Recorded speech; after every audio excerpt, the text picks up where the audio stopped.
Welcome, everyone, to another edition of Friday at 4. Happy Friday. It has been a very, very quick week, and this month is just flying by, which kind of means the year is flying by as well. So here we are again, Friday at 4. And as always, I am partnered with Amanda Van Deerheiden. Amanda, happy Friday. Happy Friday, everyone.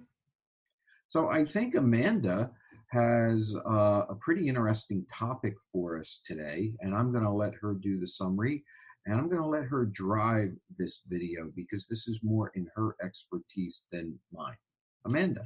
So, as you all know, each week we ask you to send in questions and comments and thoughts. And one of the questions I've been getting a lot lately is about the difference between an in-house facilitator, trainer, or an external person, and when to bring in an external person versus keeping with your in-house L&D staff. And there's a lot of reasons why people bring in outside help for learning and development related issues. And as Jim mentioned, that is my world, all things L&D.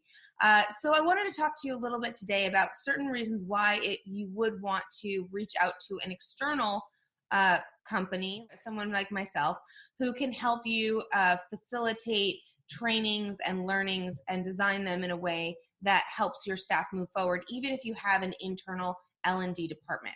So one of the first reasons why that people bring in is scalability. So a lot of times training departments are very small. Sometimes it's a one-person HR operation. I've also been part of huge ones that are organizations that are over 10,000 employees, and the team supporting them is actually 4 people. And so if you have a large initiative or a big change happening, you're not able to do it with simply 4 people. Your existing team may be working on everyday work, their normal grind. And so if you have a special project coming up or you need to scale really fast, that's the time to bring in an external person who can come help you with strategy, facilitation, etc. So that's the one that I see the most often, is because someone's scaling, there's been a culture shift, there's been a change, etc. The second one that I see a lot is because of a lack of expertise on the internal team. So the reason for that being that you have a set team, they know your company, they know your business, but you may have a new topic that you don't quite know how to cover. What's the best way to get everyone trained up on that? What is the best modality? Does it need to be on site? Could it be a remote role? That's another reason why someone will bring in outside help. Jim, have you seen either one of those that I just mentioned? I have, and I would say they're all good points. I would also make the comment that sometimes you bring in outside help for its independence, its ability to look at an issue or a problem and come up with a solution that is one step removed from what the company might be looking at, and give the client uh, a different option than what the internal um, expertise is saying. That's always a step that companies use sometimes when they feel we need someone, and I hate to use this term, but it's important. We need someone who's a outside the box thinker, somebody who may have seen these issues play out in different realms and can give us some advice that will help us in what we're dealing with.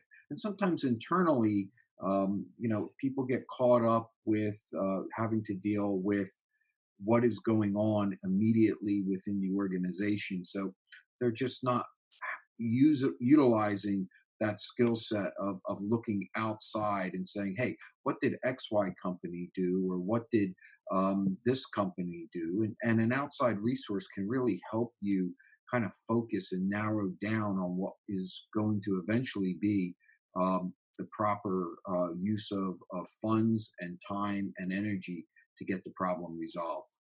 Absolutely. An outside person is going to have a wider range. So I know for myself, I've spanned industries, I've spanned different company sizes. So I'm more adept at understanding what a potential problem may lead to.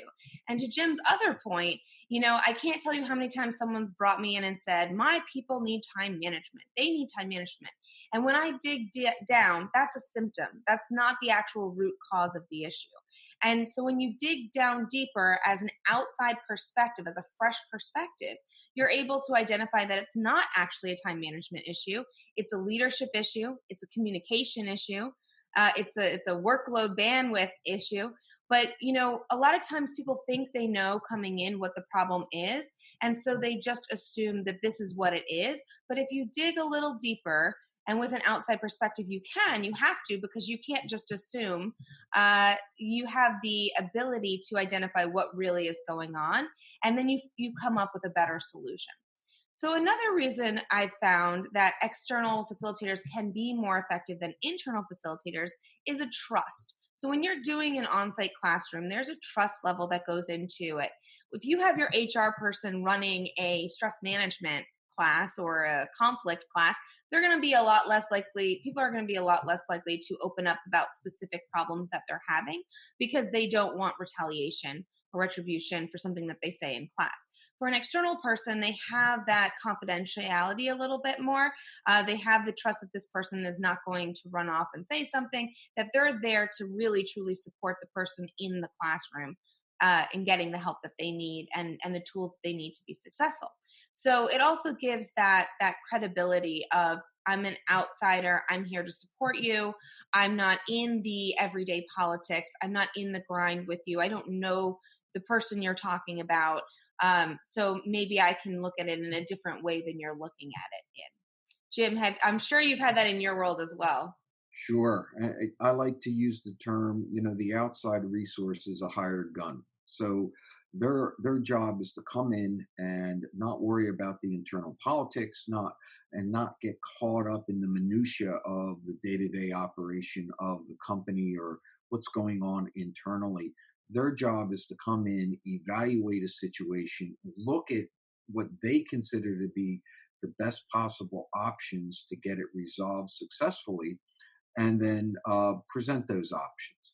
Whether the company uses those options or not is kind of not relevant. The relevant part is bringing in that independent mindset who basically is saying, this is what I see, and this is how I believe you can fix the issue.